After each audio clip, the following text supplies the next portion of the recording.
Looks like Bonnie's boyfriend Iggy Pancakes is paying a visit. It's happening. Iggy Pancakes is so utterly smitten with Bonnie Plowtaker that he is proposing marriage. Oh my god, she was gonna dump him.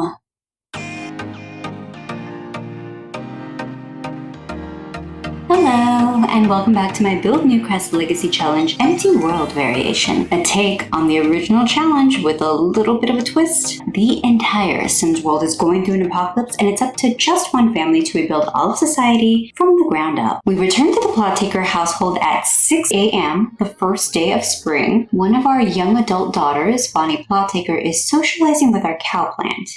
I was waiting for this to happen the entire time during the last video, but the family's youngest daughter, Bee Plowtaker, has finally just aged up into a teenager. It's time to pick her new aspiration and trait. I previously rolled for these, so her first trait is outgoing, and her second is going to be self-assured, and her aspiration will be good vampire. Is good vampire an unhinged aspiration? Yeah, it is, but you know what? I think it's fitting, because Bee is actually an alien in disguise. She was born after her father was abducted by aliens one evening and then impregnated. So while I don't think that she can be both an alien and a vampire at the same time, I mean, she certainly doesn't know that. Also, it's only her teen aspiration because I rolled a different aspiration for adulthood. So, you know, as an adolescent, I think that you're allowed to pursue foolish hobbies. Let's take a look at Bee and Cass. We'll start with her true alien version. Looks like some sort of skin detail is applied here, and she's sporting some steampunk goggles, which is a choice. I'm gonna remove this skin detail so she's back to being purple. I've changed her eyelash color from brown to black, and we'll take off these goggles and these earrings. This is her randomized everyday outfit, and it's quite cute. It's a CC from Pixelette, who I think actually might be in the process of rebranding, but it's called the Stacy dress, and I will link that in the description. I might keep it. It just needs some shoes. We'll go for boots. Formal. Well, this is kind of a mess. I'll try to be quick about these because she's really not going to be spending a ton of time in her alien version, but this dress is cute. This is a piece of CC from Belalo Allure that I will link in the description too. It's called the Tala dress. We'll pair that with some Moschino heels. For athletic, we'll go with the default alien bodysuit. Sleepwear will need to change. Let's go with the alien bodysuit again. Party wear, she has a wedding dress on for some reason. Let's change that into another alien bodysuit. Yet again, the same pair of overalls are the default choice for hot weather wear. We'll choose a pair of shorts. Maybe no need to select shoes. I see this as one of her alien farm girl quirks. And lastly, cold weather wear and an alien bodysuit. Right, back to her human disguise. I love this bright puffer jacket, but we need to change the hair. For one, her hair wasn't textured as a kid. Also, we have friends of the family that have this exact same haircut, and I don't want to be too repetitive. I mean, there's only like 6 people in the world that we keep track of, so before we pick another, let me work on her face, starting with some eyelashes. These are a lot, but her alien form has the biggest, juiciest eyelashes, so I figured that it makes sense. Let me change her eyebrows too.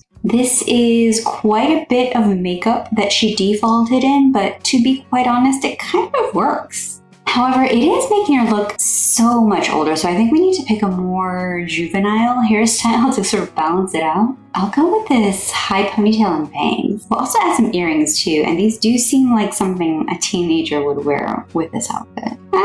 Okay, I guess I was in the cold weather outfit category, so now I need to swap the hair again. The shoes and the dress do not match, but I'm going to play with the narrative here that her sense of style is kind of off because she is an alien. Like, she gravitates to strong colors and really bold patterns, but it doesn't necessarily always work together in reality. That being said, I don't really think that this is the outfit that we're going for. Maybe we'll go with something more like bohemian. You know, I never use this patchwork cats and dogs dress. It seems like the perfect excuse to have her wear something that I normally would not put on another sim. We'll choose this swatch. We'll swap out those shoes too. This formal outfit is a mess, but in a way that kind of sort of makes sense. We'll just remove the rings. And I'll change up the swatch of the glasses. And while I did say that she could clash colors, the color of the earrings aren't really working for me, so we'll change those. The white shoes do clash, but I do not mind it. All right, athletic. The pink tracksuit and the leopard print hat are not great, but they kind of work in the way that they don't really work together. Sleepwear is fine as is. Party outfit is also okay. Swimwear is also good. The hot weather is kind of fine in an alien type of way. And of course, we started off with the cold weather wear. All right, we're done. Both Bee and her father are working on the garden right now. She's helping out by weeding the plants. Continuing on with our family introductions, this is Betsy Plottaker. She's Bonnie's twin sister. She's also not a fan of gardening, but she's keeping Bee entertained by chatting with her while she weeds. And this is Beth Plottaker. This is the eldest sister and the heir apparent for our generation 2. Oh, I just realized that because Bee turned into a teen, she now has new alien interactions that she can access. For example, she can analyze a personality and empathize with a regular human sim. We can also discuss weird atmospheric pressure. Is that a reference to Earth's gravity? Angel is out in his garden fertilizing his plants because we have one remaining goal left, a generation 1 of this challenge, and that is to raise 8 perfect quality plants. We currently have 5 perfect quality plants in our garden, and we're doing all that we can to try to get to 8. Tomorrow is Springfest, which is the only holiday that we are currently celebrating throughout the year, so we're gonna decorate the house for the Flower Bunny's arrival. Both Bee and Bonnie are helping their father out with fertilizing the plants. Looks like Bonnie's boyfriend Iggy Pancakes is paying a visit. It's happening. Iggy Pancakes is so utterly smitten with Bonnie Plottaker that he is proposing marriage. Oh my god, she was gonna dump him. Really quick recap. So in the last video, Bonnie had the desire to break up with Iggy because she has the loner trait and she has a single and loving it lifestyle. She wasn't looking to get too attached, but I did want her to have at least 1 kid, so I made them try for a baby, thinking that she was gonna get pregnant, she was gonna dump him, just, raise the baby by herself, with the community of her family, which is, very strong, and there's a lot of them in that one house. I mean, I did make the rule that I'm supposed to say yes to all of these prompts, unless it somehow conflicts with the goals that I'm trying to accomplish, either for the founder or one of the heirs. So again, I have to say yes. Lifestyle at risk. Bonnie is at risk for losing her single and loving it lifestyle. Unless she wants that to happen, she better start trying to build that back up.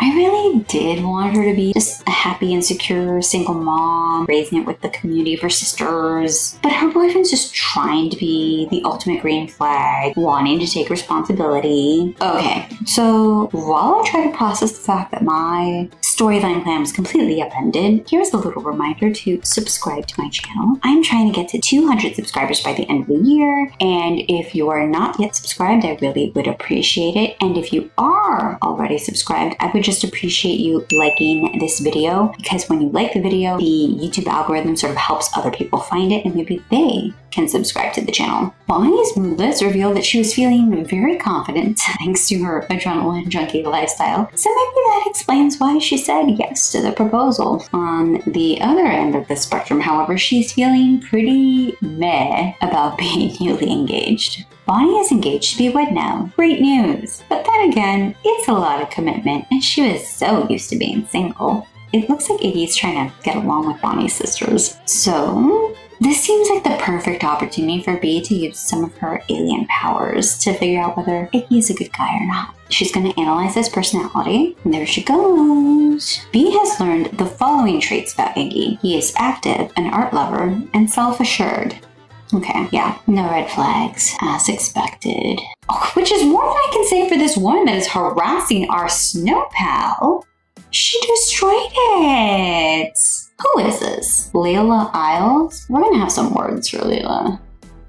stomping around, all angry. Well, Beth is gonna truly give you something to be angry about. You just wait. Beth did a rude introduction. And now Layla is running away. Oh my God, we can't even interact with her anymore. She's out of here because she knows that she was in the wrong. So rude. Bonnie is woodworking because she has the desirable level of her handiness skill. And while we did not take a pregnancy test and she is not really showing yet, I am pretty sure she is pregnant just based off this reaction right here. Angel is spending some time with our chicken pot pie because we keep getting notifications about her getting old. Both he and Bonnie are animal enthusiasts, so they're going to be really upset when this chicken passes. So I want them to spend a good amount of quality time with this chicken right now. It's now nighttime and the family has been spending a lot of quality time together. So of course, Bonnie wants to be alone because she is socially drained. I get it, Queen. Oh, eating for two, confirmed. Congratulations, Bonnie is expecting. There's going to be a new addition to this household.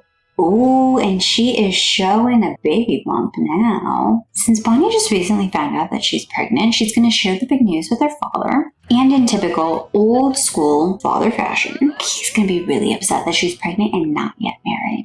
So he's going to apply some pressure for her and Iggy to get married as soon as possible. All of Penny Plotticker, that's the mom of the family who recently passed away, all of her inventory wound up in the household inventory and she had a lot of collectibles. So Bonnie's going to use those items to have a yard sale tonight. B woke up in a cold sweat from having a nightmare about having a nightmare. Oh, come on. This man that was a customer just kicked over my trash can. What is up with all the destructive people stopping by my lot lately? You know what? We're not going to take this line down. Since B is already up with her nightmares, she's going to get out there and she's going to say something to this man, Max Villarreal. She's going to do a rude introduction. She's also going to analyze his personality. Max has discovered that B Plotticker is an alien, not even trying to hide it. She's going to erase his memory. Oh, she also learned that Max is a loner, evil, and a music lover. That definitely explains the red flag behavior. Why are there romance icons above their head? Max is an adult and B is a teenager. I am so uncomfy right now. B is going to fix a trash can. Beth's going to wrap up the yard sale and is heading to bed. It's Spring Fest! I set up this holiday to include a lot of gardening activities, so all the family members are out in the garden trying to get that accomplished. Oh, the flower bunny is visiting. We don't have any more children in the household to do any cute interactions with the flower bunny, but that's fine. The sisters are going to introduce themselves to the flower bunny and sing about the holiday. Beth is going to take an activity off of her holiday task by giving a tulip to Taku Akiyama. Flower Bunny has discovered that B Plotticker is an alien. Number one, how? Number two, no you didn't. B is going to erase your memory. It's going to be like nothing ever happened.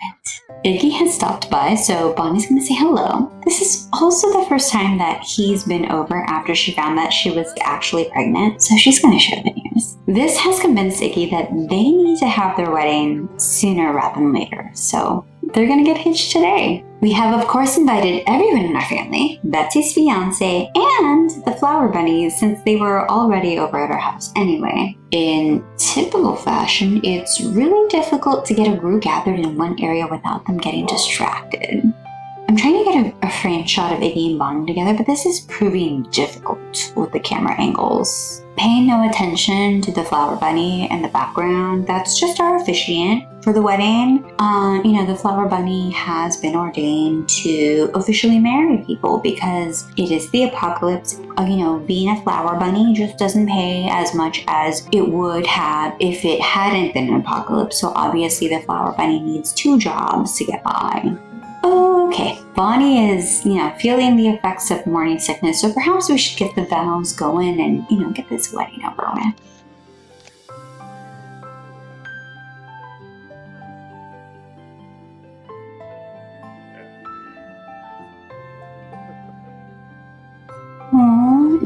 I'm well aware that we can't really do weddings correctly at this stage of the apocalypse because, we can't bake cakes, we can't really do a lot of the things that you normally would at a wedding, but this is definitely nice and like a step above Angel and Penny's wedding because they have both family and friends there to watch them.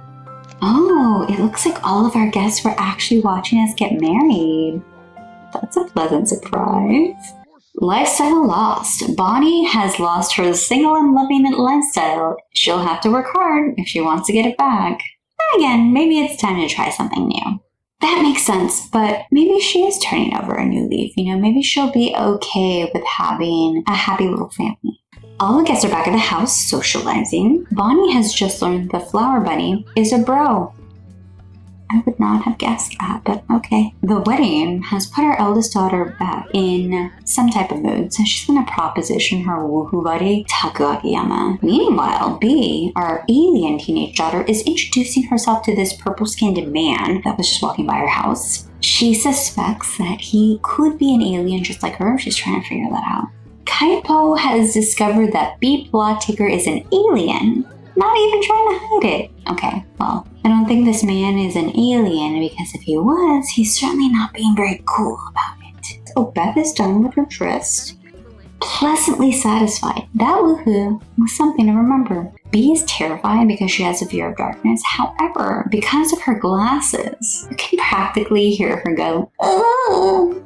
The wedding event is technically still happening, but it's almost midnight, so almost every single member of our family has gone to bed. However, all of the family's love interests are chatting together. Congratulations on your new marriage. Would you like to move in together now? We'll move Iggy in, but of course now that means that we have 6 people living in this tiny house again.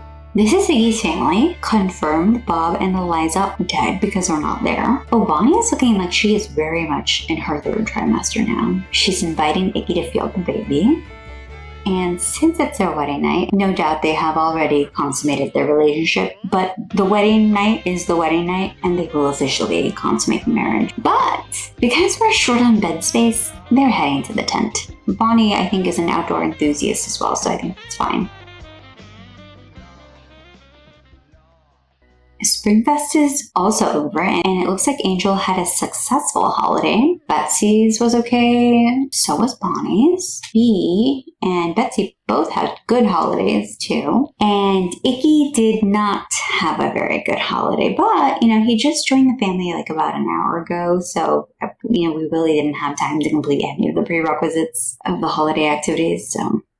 Oh my god. Our eldest daughter, Beth, is getting abducted by aliens again.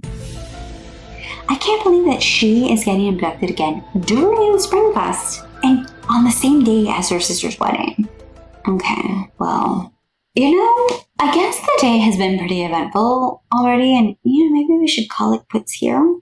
Next time, we'll hopefully start off with Beth returning from her alien abduction, and then we can figure out how 1 teenager and 5 adults are gonna logistically coexist in the same tiny house. Thanks so much for watching, kids. Until next time, take care of yourselves. Bye! Can I do that?